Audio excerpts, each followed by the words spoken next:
나이 들어 어디서 살아야 할까? 이 질문을 진지하게 던져본 적이 있으신가요? 많은 분들이 지금 사는 집이면 됐지라고 생각하다가 어느 날 갑자기 깨닫습니다. 이 집이, 이 동네가 이제는 나에게 맞지 않는다는 사실을요. 건강이 예전 같지 않고 계단이 부담스러워지고 가까운 이웃도 하나둘 사라집니다. 그제야 우리는 사는 곳이 아니라 사라지는 곳으로 밀려나게 되죠. 그래서 요즘은 말합니다. 똑똑한 사람들은 노후의 집을 미리 바꿔둔다. 한 조사에서는 은퇴 후 주거를 미리 준비한 사람과 그렇지 않은 사람의 만족도 차이가 무려 2배 이상 났다고 합니다.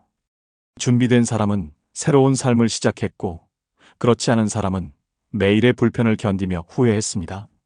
그 차이는 단순히 돈이 아니라 선택의 시기에 있었습니다. 준비된 이사와 떠밀린 이사의 차이, 바로 그것이 인생의 여유를 가릅니다. 노후의 집은 단순한 벽과 지붕이 아닙니다. 하루의 리듬, 사람과의 관계, 그리고 나의 자존감이 머무는 마지막 무대입니다. 그럼에도 많은 분들이 집을 부동산으로만 봅니다. 하지만 진짜 현명한 사람들은 집을 심리의 공간, 내 삶의 중심으로 봅니다. 요즘 6070대들은 다릅니다. 이들은 자녀가 사는 곳이 아니라 자신이 편한 곳을 택합니다. 남들이 부러워하는 전원주택보다 손 닿는 곳에 복지관과 공원이 있는 동네를 고릅니다. 그리고 언제든 떠날 수 있는 집을 준비하며 마지막까지 스스로의 선택권을 지켜냅니다. 결국 똑똑한 노후는 어디서 살까? 보다 어떻게 살까? 에서 시작됩니다. 이 영상에서는 요즘 6070대가 실제로 선택하는 노후 주거의 기준과 후회 없는 선택을 위한 지혜를 함께 나누려 합니다. 구독과 좋아요, 알림 설정을 눌러두시면 앞으로도 인생의 후반부를 지혜롭게 살아갈 이야기를 놓치지 않으실 거예요. 노년의 집에서 진짜 중요한 건 크기가 아니라 여유입니다. 많은 분들이 여전히 이렇게 말합니다. 그래도 평생 모은 돈인데 넓은 집 한 채는 있어야지. 하지만 정작 그 넓은 집이 나를 지치게 만들 때가 있습니다. 손이 닿지 않는 구석마다 먼지가 쌓이고 비워둔 방은 마음의 공허함으로 변합니다. 매일같이 청소기를 돌리고 계절마다 창문을 닫다 보면 집을 위해 사는 건 아닐까라는 생각이 들지요. 반대로 너무 작은 공간은 몸은 들어가도 마음이 쉬지 못합니다.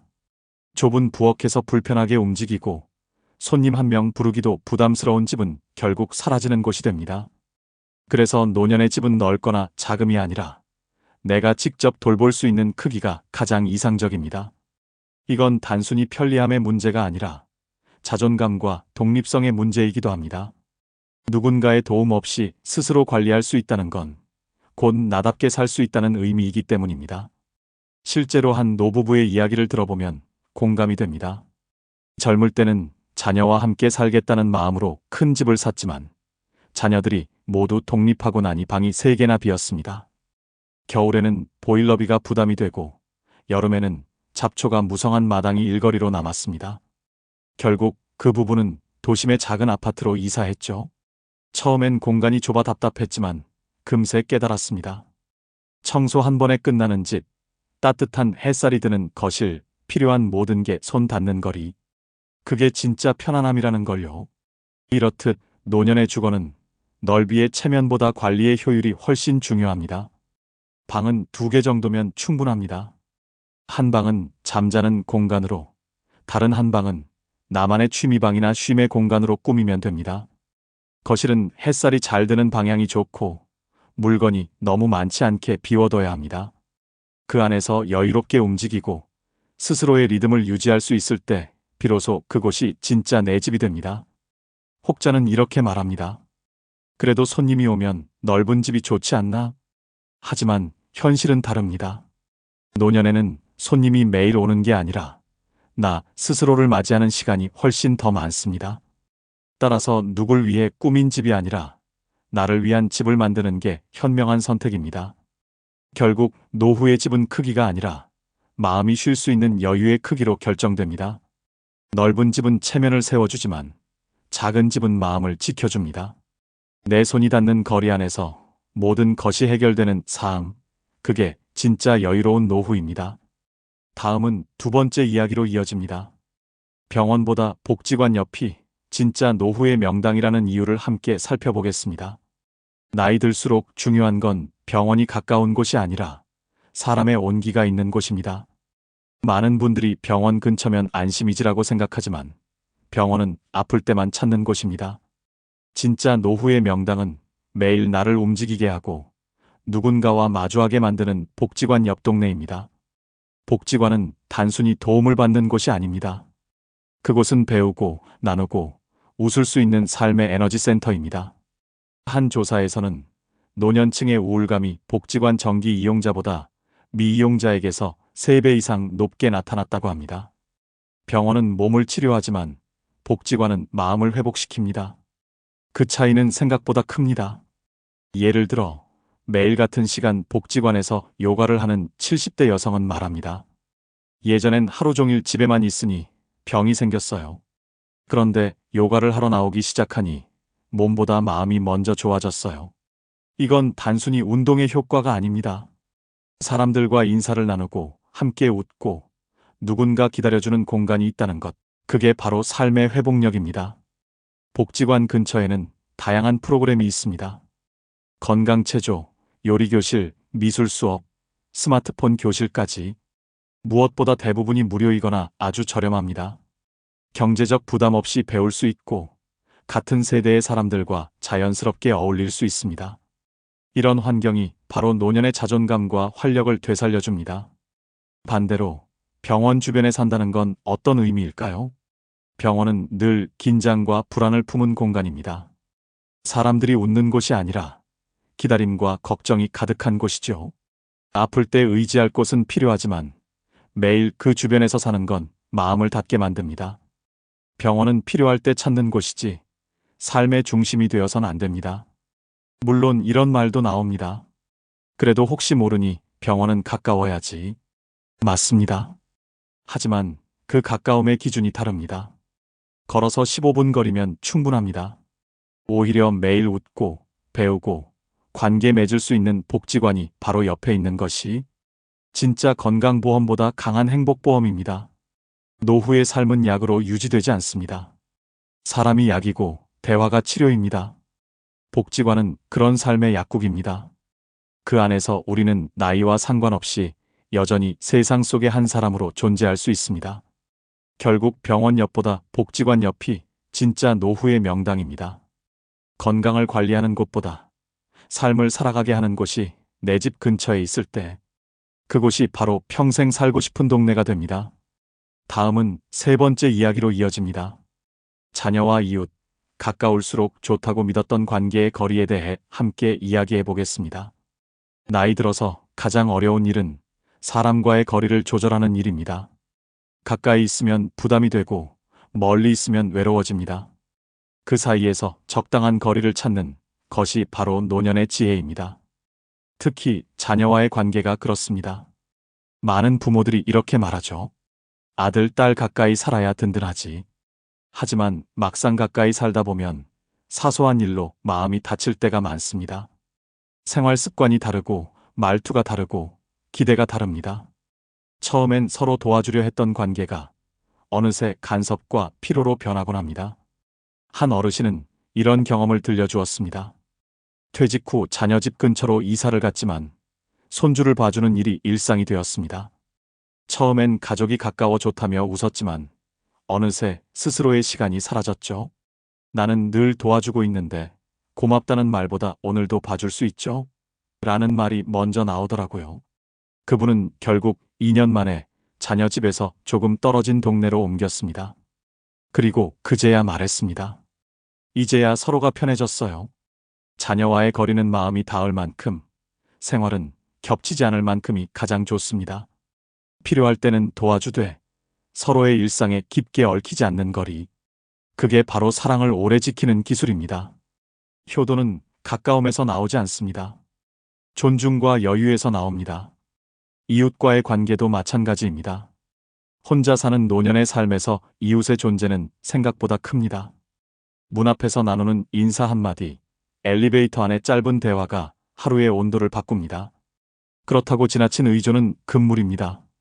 누군가에게 기대지 않으면서도 필요할 땐 서로 도울 수 있는 적정거리의 연결.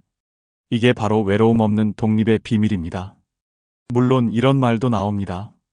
그래도 혼자 있으면 쓸쓸하지 않나? 하지만 진짜 쓸쓸함은 혼자 있을 때가 아니라 사람들 속에서 마음이 고립될 때 생깁니다. 적당한 거리를 두면 오히려 관계가 더 단단해집니다. 보고 싶을 때 볼 수 있고 필요할 때 도움을 주고받을 수 있는 관계. 그게 노년의 인간관계의 이상적인 형태입니다.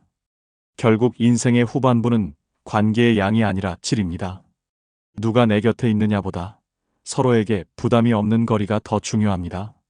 자녀에게도 이웃에게도 필요할 때 다가가고 아닐 땐 스스로 설 수 있는 거리. 그 거리 안에서 우리는 진짜 자유를 되찾게 됩니다. 다음은 네 번째 이야기로 이어집니다. 많은 이들이 꿈꾸지만 현실은 달랐던 전원주택의 낭만과 고립을 함께 살펴보겠습니다. 노년이 되면 누구나 한 번쯤 이런 꿈을 꿉니다.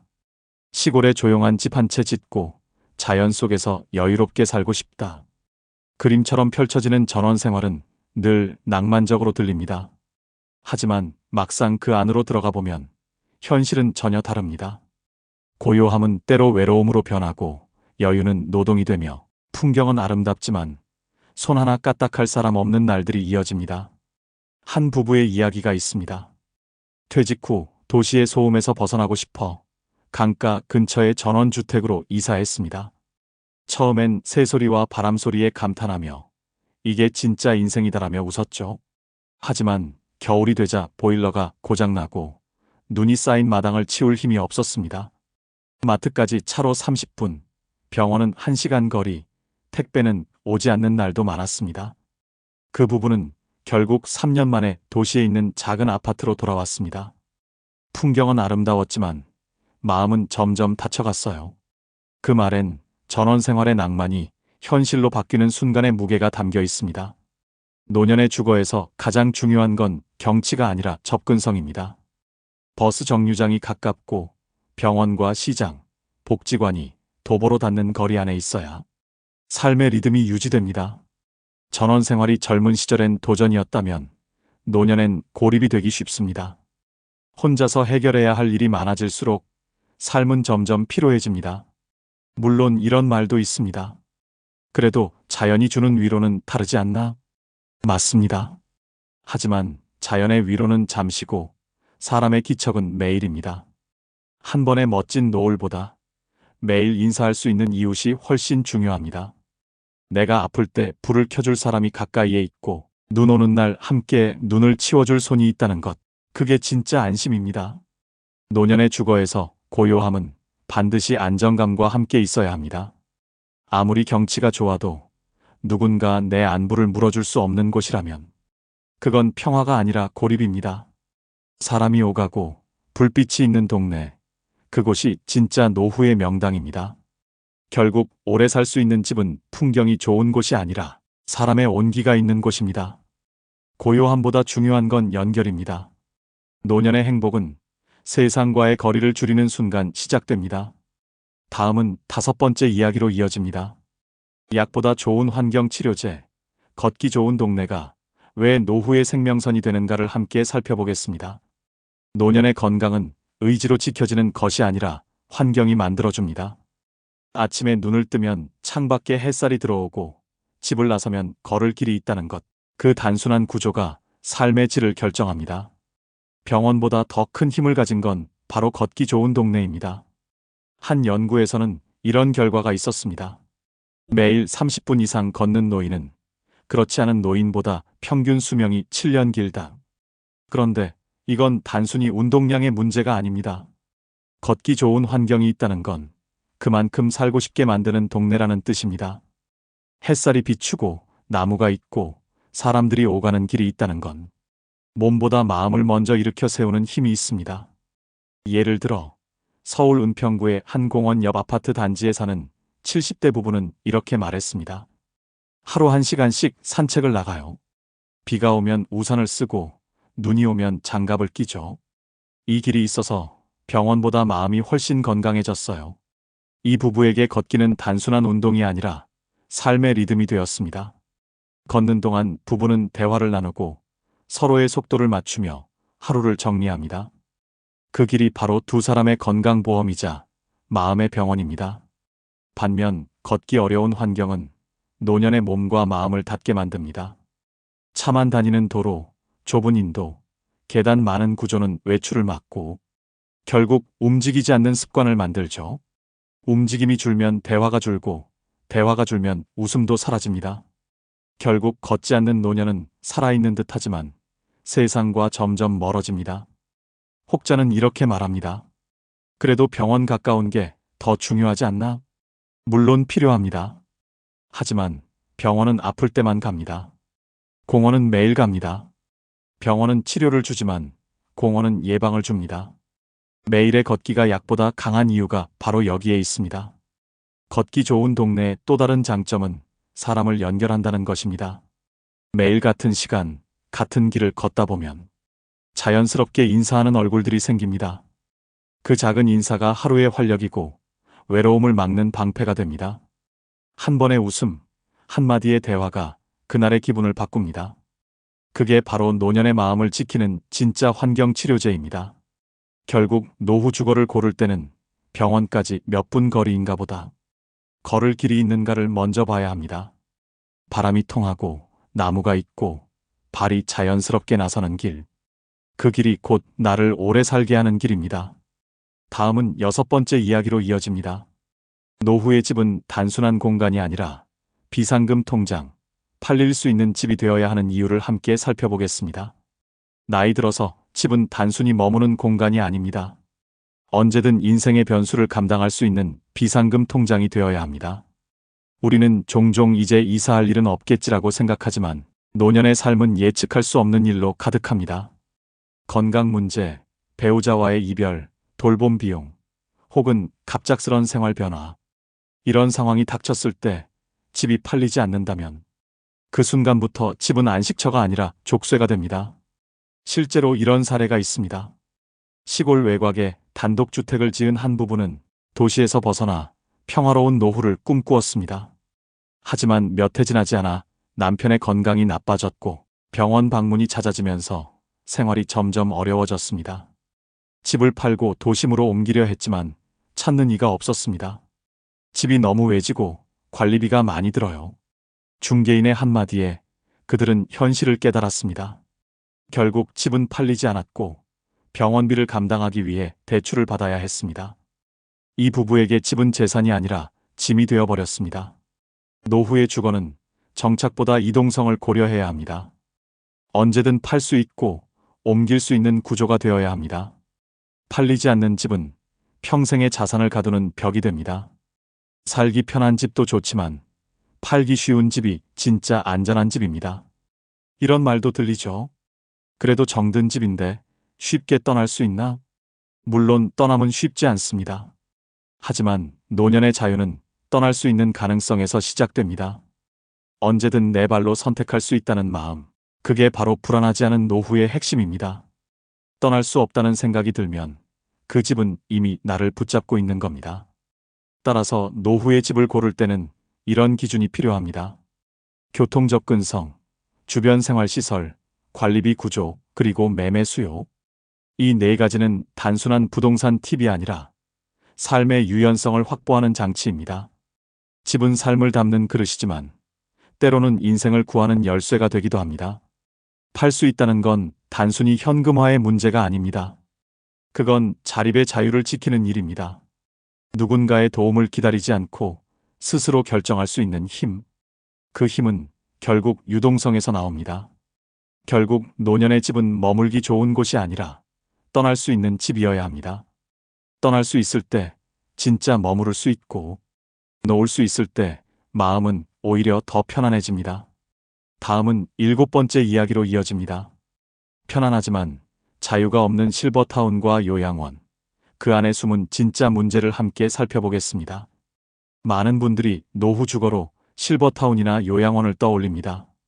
식사, 청소, 관리가 모두 해결되고 의료 서비스까지 연결되어 있으니 겉보기에는 완벽한 환경처럼 보이죠. 하지만 막상 그 안에 들어가 보면 그곳은 편안함 대신 자유를 잃는 공간이 되기도 합니다. 한 어르신의 이야기가 있습니다. 남편을 먼저 떠나보내고 홀로 지내던 그는 자녀의 권유로 도심 근처의 고급 실버타운에 입주했습니다. 모든 게 잘 갖춰져 있었고 시설은 깨끗했습니다. 하지만 한 달이 지나자 그분은 이렇게 말했습니다. 식사 시간도 운동 시간도 다 정해져 있어서 하루가 내 것이 아니에요. 다른 사람들과 함께 살아도 내 방에서조차 자유롭지 않네요. 그곳에서의 생활은 편했지만 삶의 주도권이 사라져 있었습니다. 노년의 삶에서 진짜 행복은 도움을 받는 것이 아니라 스스로 선택할 수 있는 자유에서 나옵니다. 아침에 언제 일어날지, 점심을 뭘 먹을지, 오늘은 누구를 만날지, 그런 사소한 선택들이 모여 나답게 사는 하루를 만듭니다. 아무리 좋은 시설이라도 그 선택의 여지가 없다면 그곳은 더 이상 삶의 공간이 아닙니다. 물론 이런 말도 나옵니다. 그래도 불편한 것보단 낫지 않나? 편리하잖아. 맞습니다. 편리함은 분명 필요합니다. 하지만 편리함이 내 리듬을 빼앗는 순간, 그건 더 이상 안락함이 아니라 통제입니다. 누군가의 계획에 따라 살아가는 하루는 보살핌 속에서도 공허함을 낳습니다. 이런 현실을 경험한 일부 어르신들은 이제 자율형 공동주거나 코하우징을 선택하고 있습니다. 필요할 때 도움을 주고받지만 하루의 리듬은 스스로 정할 수 있는 곳. 그곳에서 그들은 말합니다. 누가 도와주는 것보다 내 손으로 할 수 있을 때가 더 행복하다. 노년의 집은 안전보다 자율이 우선되어야 합니다. 불편함이 조금 있더라도 스스로 결정할 수 있는 공간이 진짜 자유입니다. 누군가 정해준 식탁보다 내가 차린 밥상이 더 따뜻하고 정해진 산책 시간보다 내가 나가고 싶은 시간이 더 값집니다.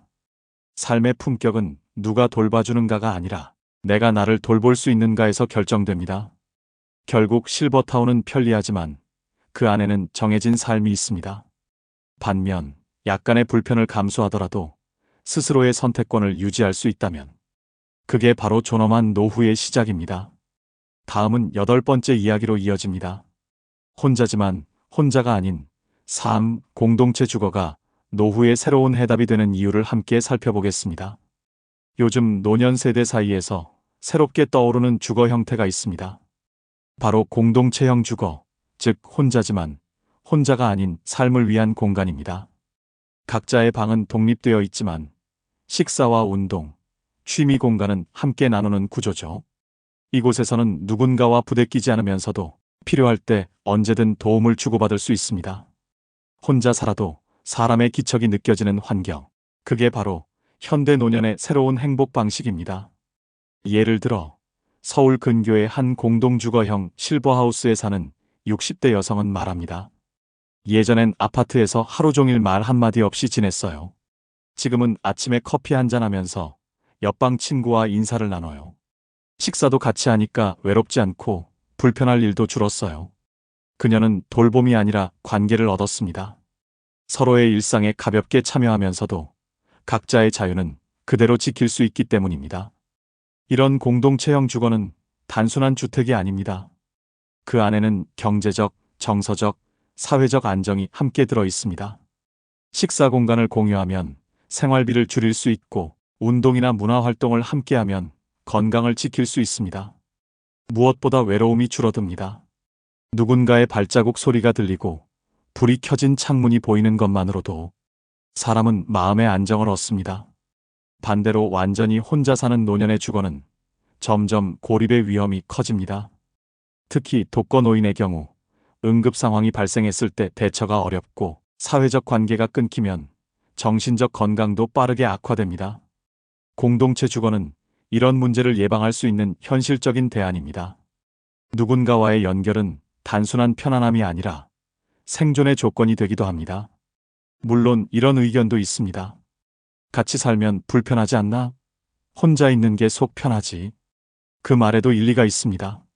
하지만 현대의 공동체 주거는 예전 하숙집과는 다릅니다. 각자의 공간은 완전한 사생활이 보장되고 공용 공간은 선택적으로 이용할 수 있습니다.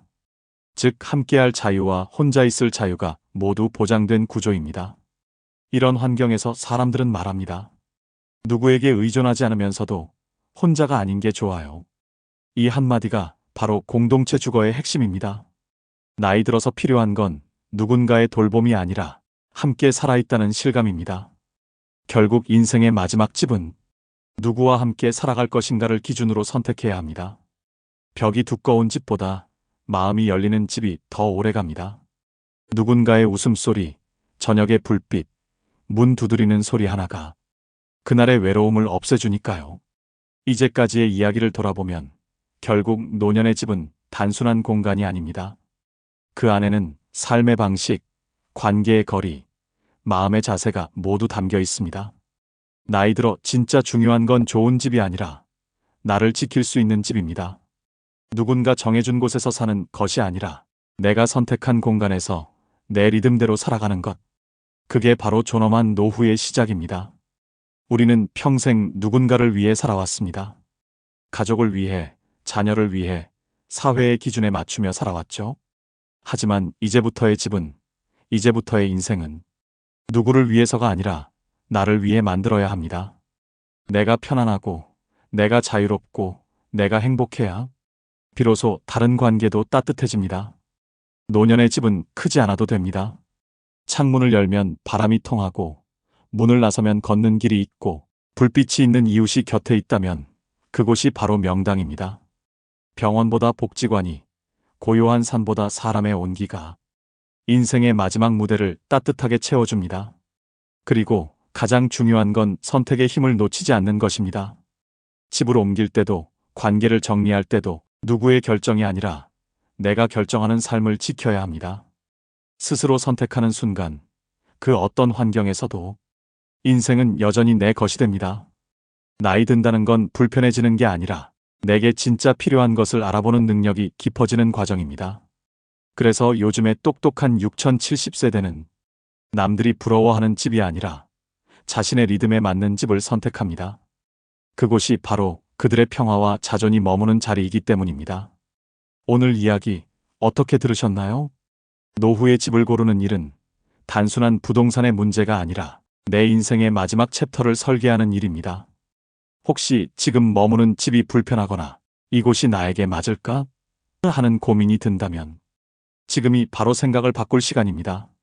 이 영상이 당신의 다음 선택의 작은 길잡이가 되길 바랍니다. 구독과 좋아요, 알림 설정을 눌러두시면 앞으로도 인생의 후반부를 지혜롭게 살아갈 이야기들을 꾸준히 함께 나눌 수 있습니다.